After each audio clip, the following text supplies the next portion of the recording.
Thank you so much for having me here.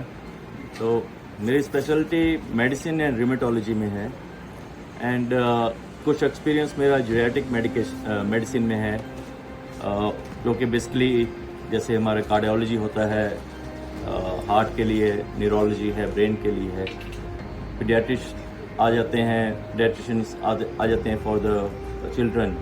वैसे ही geriatric medicine एक part है जहाँ पे आपका ये ग्रुप आ जाता है जो दे आर 65 और more specifically 75 and above, because अब आज का जो 65 है, पहले का वो पहले का जो 75 था, अभी age with the medical progress हमारा लिविंग स्टैंडर्ड बढ़ गया है, तो हमारा जो एज रिलेटेड इलनेसेस भी जो हैं वो थोड़ी सी पीछे हटकी हैं। जो हमको 65 पे होती थी वो अब 75 पे हो गई हैं। तो 10 साल हमने ओवर लास्ट 50 ईयर्स हमने गेन किया है अपना लाइफ एक्सपेक्टेंसी में। पर देखने वाली बात ये है कि क्या जो हमने गेन किया है वो सिर्फ हमने एक एज गेन की है या हमने क्वालिटी ऑफ लाइफ भी गेन की है। बिकॉज सिर्फ 90 साल तक जीना ठीक है, जी लिया, अच्छा है, पर अगर उस 90 साल में लास्ट के 10 साल हम बेड पे रहे हैं तो वो क्वालिटी ऑफ लाइफ मैं उसको नहीं मानूंगा। अगर आप अपना सेल्फ सफिशिएंट रहे हैं, अपनी डेली एक्टिविटीज़ अपने आप करते रहे हैं एंड उसके बाद आपने 90 साल तक अपनी लाइफ बताई है, तो दैट इज़ व्हाट जो हमारा एज अ मेडिकल प्रोफेशनल और इनफैक्ट एज अ ह्यूमन हमारा एम होना चाहिए। तो एज रिलेटेड इलनेसेस, एजिंग के बारे में थोड़ी सी आज बात करेंगे। तो कैसे हम अपने आप को right till the end self sufficient और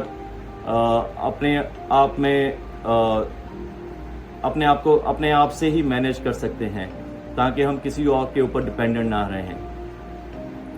हमारा एजिंग प्रोसेस हमको लगता है कि शुरू होता है जब हमारे बाल सफ़ेद हो जाते हैं, जहाँ हम 60 साल क्रॉस कर जाते हैं, पर एक्चुअली हमारा जो एजिंग प्रोसेस शुरू होता है वो 20 साल की उम्र से शुरू हो जाता है। So from till about 20 year we are growing, हमारे सेल्स का हमारा डेवलपमेंट होती है। 20 साल के बाद हम मैक्सिमम पॉइंट पे पहुंच जाते हैं, उसके बाद ग्रेजुअल डिक्लाइन होता है। और वो जो ग्रेजुअल डिक्लाइन है, यस, टिल अबाउट 50 ईयर्स बहुत ही सटल सा डिक्लाइन होता है। 50 ईयर्स के बाद या 60 ईयर्स के बाद वो थोड़ा सा डिक्लाइन और बढ़ जाता है। जो हम कर सकते हैं, हम वो डिक्लाइन को एक लेवल पे रख सकते हैं ताकि वो डिक्लाइन सडनली ऐसे करके ना हो। जो 50 तक हमने होना था उसको हम एक्सटेंड कर सकते हैं 60 या 70 तक। कैसे कर सकते हैं? जो हमारी हेल्थ है, हेल्थ का जो वेरिएबिलिटी है दो तरीके से है। एक तो आपके जेनेटिक्स हैं, आपके जीन्स हैं, तो जो आपको आपकी बॉडी का स्ट्रक्चर या और इलनेसेस के बारे में अफेक्ट होता है उसका। दूसरा है interplay between your genes and the lifestyle. ठीक है, आप अपनी जीन्स तो चेंज नहीं कर सकते हैं, जैसा है, जैसा बने हैं वैसा ही आप रहेंगे, पर आप लाइफस्टाइल में बहुत सी चेंजेस ला सकते हैं जिससे आप अपने जो एंड का टाइम है बहुत अच्छे से आप व्यतीत कर पाएँ। तो लाइफस्टाइल में कोई बहुत बड़ी रॉकेट साइंस नहीं है। I think by this age आपको पता है लाइफस्टाइल आपकी कैसी होनी चाहिए। जो मोटा मोटा हमको सबको मालूम है, हम स्मोकिंग नहीं करना है, अल्कोहल का है, साफ एनवायरनमेंट में रहना है, वो एक आपके एनवायरमेंटल फैक्टर्स आ जाते हैं। पर इन सब में से जो सबसे इम्पोर्टेंट एस्पेक्ट जो रहता है वो रहता है आपकी मस्कुलोस्केलेटल हेल्थ का। बिकॉज अल्टीमेटली आपका हेल्थ को हम कैसे डिफाइन करते हैं? हम डिफाइन करते हैं आपका चलना फिरना और बॉडी का स्ट्रक्चर कैसा है।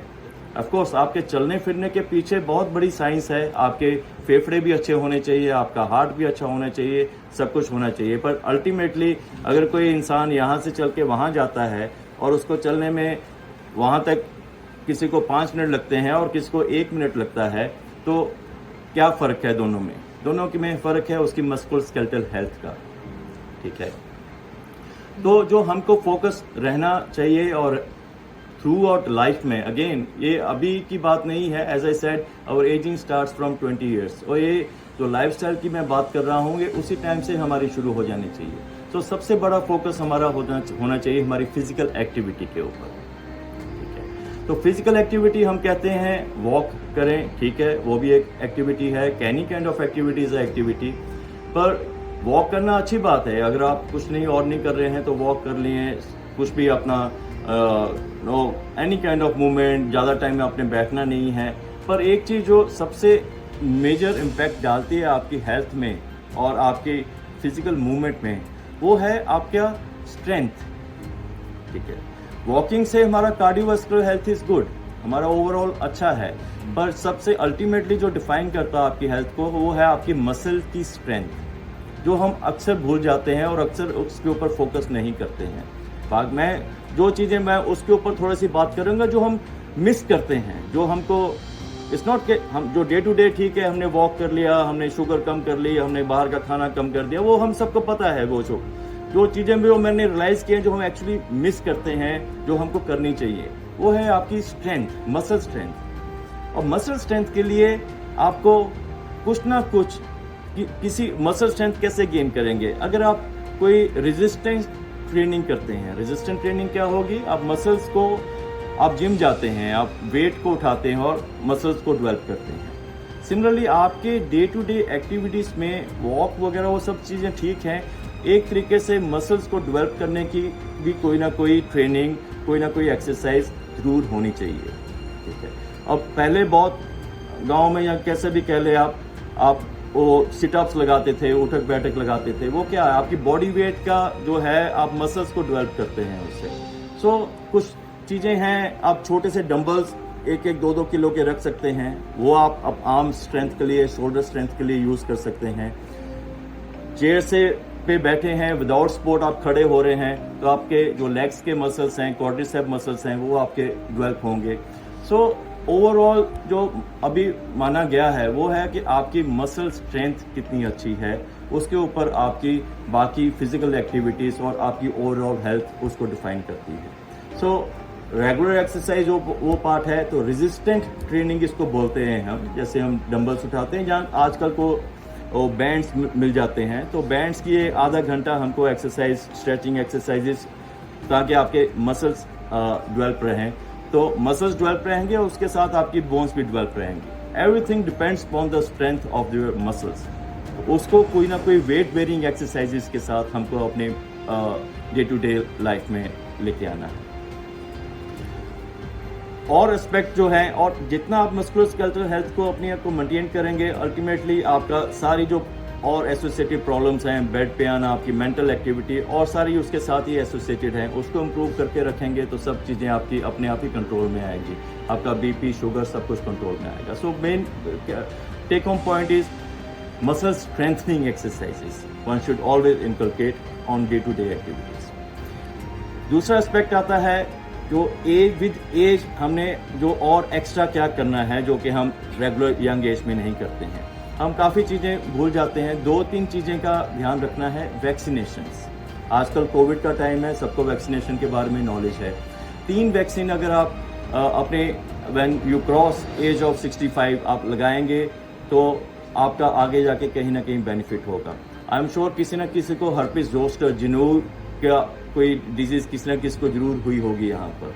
तो क्या है वो, उसको हर्पिस जोस्टर बोलते हैं हम इंग्लिश में या मेडिकल लैंग्वेज में कह लें। तो हर्पिस जोस्टर की एक वैक्सीन है जो कि आप after the age of 50 years of age आप लगा सकते हैं। 2 डोजेज लगानी है तो आप हर्पिस जोस्टर से बच सकते हैं। जिसको हुई है हर्पिस जोस्टर उनको पता है मैं क्या बात कर रहा हूँ, ठीक है, because it is such a painful disease and और कई बार लंबी भी चलती है, बहुत सी medication. So just a vaccine. Number 2 pneumococcal vaccine, जो आपके निमोनिया को आपको बचाती है। बिकॉज अल्टीमेटली जब हम एज होते हैं तो हमारी इम्यूनिटी कम होती है, तो एक निमोकोकल वैक्सीन है, उसकी 1 डोज आपको लगानी है। एंड ईयरली इन्फ्लुएंजा वैक्सीन, ठीक है, जो हम ये कोविड भी एक इन्फ्लुएंजा तो नहीं कहेंगे, उसका मिलता जुलता वायरल इन्फेक्शन है। तो ये चीज़ों के ऊपर अगर हम ध्यान रख सकते हैं, फोकस कर सकते हैं, तो one should have it. For ladies, especially post-menopause, obviously at this age we are post-menopausal. So even for men also over here, तो हमने स्केलेटल हेल्थ की जो मैं बात कर रहा हूँ, तो ऑस्टियोपोरोसिस के ऊपर हमने फोकस करना है। तो ऑस्टियोपोरोसिस एक कुछ क्राइटेरिया होते हैं जिनके हम उससे असेस कर सकते हैं कि किसको ऑस्टियोपोरोसिस हो सकता है, किसको नहीं। पर जो डेफिनेटली हमको स्पेशली पोस्ट मेनोपॉजल लेडीज में है, आफ्टर द एज ऑफ 50 और specifically after the age of 65 एक बार डेक्सा स्कैन जरूर करवा लें। बिकॉज अगर हम आपका लेटर एज में आके फ्रैक्चर्स को बचा सकते हैं, बिकॉज एक बार फ्रैक्चर हुआ आप बेड पे आ जाते हैं फॉर 3 मंथ्स। 3 मंथ्स बेड पे आने का सिर्फ हीलिंग की बात नहीं है, आपका मसल लॉस भी होता है। आप 2 दिन आप बेड पे रहते हैं, एट दिस एज 2 दिन बेड पे रहने का मतलब आपने 1 महीने का जो मसल गेन किया था आपने लूज कर लिया है। So if you can prevent any fracture from happening by पहले असेसमेंट करके और ऑस्टियोपोरोसिस का ट्रीटमेंट करके, I think as a preventive care it has given us much more benefit इस एज ग्रुप में। So vaccine and this osteoporosis, उसके साथ में ऑब्वियसली हम सबको पता है कैल्शियम एंड विटामिन डी की इंटेक ऑप्टिमल होनी चाहिए। पर एक डेक्सा स्कैन एक स्टडी है, I think after the age of 65 हमको कर लेनी चाहिए। And the last again the most forgotten fact जो मैं आपको रिमाइंड करवाना चाहूँगा और रियलाइज भी करवाना चाहूँगा, इज़ योर मेंटल हेल्थ। ठीक है, हम सोचते हैं जो मेंटल हेल्थ है वो मिडिल एज ग्रुप या यंगर एज ग्रुप का इशू है, डिप्रेशन, एंजाइटी, ये सब चीज़ें। बट अगर आप आसपास अपने देखेंगे तो कम से कम out of all 4 sitting around you 1 will have a mental health issue. So 25% लोगों को इस एज ग्रुप में कोई ना कोई टाइप का मेंटल हेल्थ इश्यूज हैं, चाहे वो एंजाइटी हो जाए या वो डिप्रेशन हो जाए। और होता भी है, थोड़ा सा एज डिक्लाइन करती है, हम रियलाइज करते हैं कि पहले जितना मैं कर सकता था अभी मैं उतना नहीं कर पा रहा हूँ, उससे हमारे मेंटल हेल्थ इश्यूज आते हैं। कोई बच्चों का इंटरपर्सनल रिलेशन, अकेले हो जाते हैं बच्चे, बाहर चले जाते हैं। So there is many thing. Again इसको हम किसी से बात नहीं करते हैं, हम अंदर ही अंदर। कई बार क्या होता है, जो मेंटल हेल्थ इश्यूज हैं वो सिर्फ दिमागी तौर पे बाहर नहीं निकलेंगे। वो कैसे निकलेंगे? X and pains. बहुत सी लेडीज आती हैं, मेरे को यहाँ दर्द है, ये सर दर्द है, कमर दर्द है। अल्टीमेटली वो ठीक है, वो जो है तो है सो है, but majority the reason behind so many multiple problems is that we are not strong here. ठीक है, तो उस चीज को हमको इग्नोर नहीं करना है। अगर आपको लगता है कुछ ना ऐसे सिम्टम्स हैं, और अगर कोई डॉक्टर आपको सजेस्ट भी करता है, मैं बहुत बार देखता हूँ इतनी रिलेक्टेंस होती है, मैं कहता हूँ नहीं आपको ये कुछ मेडिकेशंस आपको लेनी चाहिए। अरे मेरे को क्या डिप्रेशन है? डिप्रेशन ऐसा हो गया है जैसे अगर मैं किसी से बात करता हूँ, क्या मैं किसी को कहूँ कोई आपको कैंसर हो गया है, ऐसा नहीं है। ठीक है, तो अगर कोई आपको सजेस्ट करता है, कोई डॉक्टर आपको सजेस्ट करता है कि नहीं ये यहाँ पे कोई ना कोई इशू आपको लग रहे हैं, एंड विद प्रॉपर मेडिकेशंस आप अच्छे, और आपका मेंटल हेल्थ अच्छा रहेगा, स्ट्रांग रहेगा, पॉजिटिविटी रहेगी माइंड में, तो आपकी एक्टिविटी भी रहेगी। So these are all interrelated to your जो आपके जनरल चलना फिरने की जो मैं बातें कर रहा हूँ। आप एक्सरसाइज भी करेंगे, नहीं तो आप रूम में बैठेंगे, एक कुर्सी पे बैठे रहेंगे, बाहर निकलने का मन नहीं करेगा। So mental health issues are very important at this age group. Musculoskeletal health as I said is very important, vaccination is very important. ठीक है, बाकी आ जाती है बात जो जनरल डिजीज की है, जैसे ब्लड प्रेशर, शुगर, ये सब चीजें जो आगी हैं। जो पैरामीटर हम एक यंगर एज ग्रुप में देखते हैं या मिडिल एज ग्रुप में लेके चलते हैं, शुगर के पैरामीटर, ब्लड प्रेशर के पैरामीटर, वो थोड़े से इस एज ग्रुप में आके हमको रिलैक्स करने चाहिए। अगर मेरे को बिल्कुल आइडियल ब्लड शुगर चाहिए कि मैं मेडिसिन ले रहा हूँ, मेरे को सुबह का फास्टिंग ब्लड शुगर 100 से ऊपर नहीं होना चाहिए, इतना हमको हार्ड एंड फास्ट नहीं होना चाहिए इस एज ग्रुप में। द रीजन इज कि कुछ भी अगर शुगर ने आपको खराब करना है, इट टेक्स लॉन्ग टाइम। इस एज ग्रुप में आके हमारे पास उतना टाइम नहीं होता है कि हमारी शुगर हमको खराब करे। ठीक है, तो हम उसमें थोड़ा सा अपनी मेडिसिन को, नंबर ऑफ मेडिसिन जो हम लेते हैं उसको थोड़ा कट डाउन करना चाहिए। और बहुत बार होता है अगर आप एज ग्रुप में एंटर कर रहे हैं विद मल्टीपल प्रॉब्लम्स, आप 60 की एज, 65 की एज में आगे हैं और आप 10 दवाइयाँ ले रहे हैं, आप कोई डॉक्टर के पास जाएंगे, आप रियलाइज करेंगे मेरे को अब 10 की जरूरत नहीं है, उस टाइम थी जब मैं शुरू की, उसको हमको कट डाउन कर। सो नंबर ऑफ पिल्स या मेडिकेशन को हमको कैसे भी जितना हम मिनिमम लेके आ सकें वो हमको उस हिसाब से करना चाहिए। एंड बाकी यस, जो आप अभी जो कर रहे हैं, आई think this is the best medicine, जो इकट्ठे बैठ के आप गपशप मार रहे हैं, तंबोला खेल रहे हैं, म्यूज़िक का, I think this is the best medicine out of all the medical pills which we can give you. And वो आप अपने आप ही कर रहे हैं, no hats off to you guys. तो बस यही कुछ बातें मैं करना चाहूँगा। कुछ और कोई स्पेसिफिक किसी के क्वेश्चंस हैं तो I am sure I will address those questions, and ताकि वो जनरल लोगों के लिए भी थोड़ा हेल्पफुल रहे। नहीं, हाँ नहीं, इसका अभी भी जो क्राइटेरिया है, अगर आप किताबों के अकॉर्डिंगली जाएंगे तो वो फास्टिंग एंड जो लेवल्स हैं वो एज ए जो जनरल पॉपुलेशन के यंगर एज ग्रुप के या मिडिल एज ग्रुप के लेवल्स हैं, हम उसी को फॉलो करते हैं। बट एक कॉमन सेंस की बात यहाँ पे हमको अप्लाई करनी होती है। अब जितनी कोई स्टडीज़ जितनी भी हुई हैं मेडिसिन के ऊपर, शुगर के ऊपर, वो स्टडीज़ हुई हैं 40 से 60 साल की उम्र में, ठीक है। और किसी की स्टडी नहीं हुई है 75-80 साल के ऊपर, किसी को स्टडी नहीं हुई है। जो दवाई आपकी मेटाबॉलिज्म जो आपका 40 साल की उम्र में है, वो आपका मेटाबॉलिज्म वही सेम मेडिकेशन का 80 साल में सेम नहीं रहेगा, ठीक है, वो हमको नहीं मालूम है। तो यहाँ पे थोड़ा सा इसको हम बोलते हैं आर्ट ऑफ मेडिसिन कह लो, जहाँ एक कॉमन सेंस की बात कह लो, एक विजडम की बात कह लो, कि हमको ये पैरामीटर थोड़े से रिलैक्स करने पड़ेंगे। But again it all depends आप कितनी नंबर ऑफ मेडिसिन लेते हैं। अगर आप एक ही दवाई ले रहे हैं, उसके साथ ही आप कंट्रोल में रहते हैं, दैट इज ओके। अगर आप उसी लेवल को मेंटेन करने के चक्कर में 4 दवाइयां या 6 दवाइयां खा रहे हैं, तो probably I will relax that parameter and cut down on the medication. तो वो एक सारा मेल जोल का है, उसमें है, it is person dependent then a general thing to say. Diabetic का और कोई भी डिजीज का जो ये सारी क्रॉनिक डिजीजेज हैं। अब क्रॉनिक डिजीजेज क्यों है? क्योंकि ये रिवर्सिबल नहीं है, फॉर सिंपल रीजन, है ना, तभी क्रॉनिक है। नहीं तो ये अक्यूट होती। 2 तरह की डिजीज होती हैं, अक्यूट और क्रॉनिक। क्रॉनिक होती हैं जिसमें हम मेडिसिन से इसको कंट्रोल करते हैं, अगर क्योर हो जाता है तो वो क्रॉनिक नहीं रहती, वेरी सिंपल, ठीक है।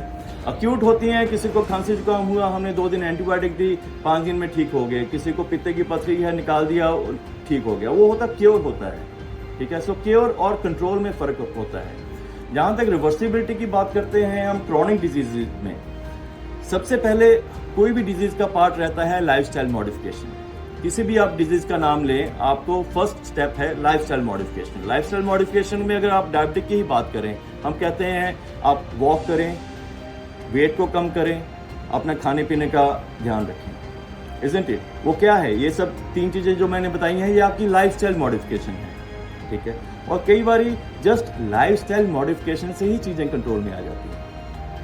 अगर लाइफस्टाइल मॉडिफिकेशन से ही हमारी चीजें कंट्रोल में आ गई, वो आप क्योर हो गए, इजंट इट? सो अगर जहां तक क्योर का बात आता है, मेडिसिन क्योर नहीं करती हैं, ये आपकी लाइफस्टाइल आपको क्योर करती है। अगर उसके बावजूद भी चीजें कंट्रोल में नहीं है, then obviously you need to be on medication. वो आपको एक लेवल में कंट्रोल में रखेंगे। And same goes for any disease you can think about.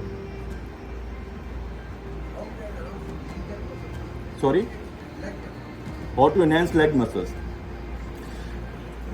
So in fact very good question, because मैं समझता हूं अगर आपके लेग मसल्स स्ट्रांग हैं, बिकॉज लेग मसल्स आपके बिगेस्ट मसल हैं बॉडी के। जितना मेटाबॉलिज्म आपके लेग मसल्स से होता है, बाकी मसल्स सारे उसके मुकाबले में बहुत छोटे हैं। अगर आपके और अल्टीमेटली आपकी मोबिलिटी जो डिपेंड करती है चलने फिरने का, आप और इनफैक्ट नॉट ओनली कि आपका चलना फिरना कैसे, आपका आर्थराइटिस, आपकी बॉडी की अलाइनमेंट, आपका पोस्चर, वो आपके लेग मसल से के ऊपर डिपेंड करता है। So to maintain a leg muscle is the most important thing. Leg muscles में 2 पार्ट हैं। एक तो आपका सामना का, ये क्वाड्रिसेप बोलते हैं, ये थाई का जो पार्ट आता है। एक होता है आपका बैक पार्ट, और इनफैक्ट ये ग्लूटियल पार्ट जो बैक पार्ट है, दिस इज द मोस्ट सबसे बड़ा मसल यही है हमारी बॉडी में। 2 एक्सरसाइजेस जिसको हम पहले उठक बैठक बोलते थे, ठीक है, वो हम कर सकते हैं। उसमें आपके दोनों मसल्स, आपके बैक के मसल्स भी एंड आपके थाइस के मसल्स भी, दोनों आपके एक्टिवेट होते हैं। Simple exercise, body weight exercise आराम से घर में कर सकते हैं, कोई एक्स्ट्रा कुछ नहीं चाहिए। उठक बैठक कैसे? अगर आप बिल्कुल ही नीचे ज़मीन से नहीं उठ सकते हैं, तो all you can do is, जैसे आप चेयर पे बैठे हैं, ठीक है, सीधा होके बैठे हैं आप ही, यस, हाथ ऐसे रखें, आपने खड़े होना है, खड़े हो जाए, नहीं, हाँ हाँ खड़े हो जाए, या ओके फाइन, नो प्रॉब्लम। हाँ, कोशिश करें without any support from the legs, sorry from the arms. आप हाथ से आधा जोर आप हाथों से उठते हैं, पर that's okay to start with. जैसे अब आप ही का मैं लेके चलूँ, यही एक्सरसाइज आप स्टार्ट कर रहे हैं, तो आप कोई अगर चेयर के ऊपर बैठे हैं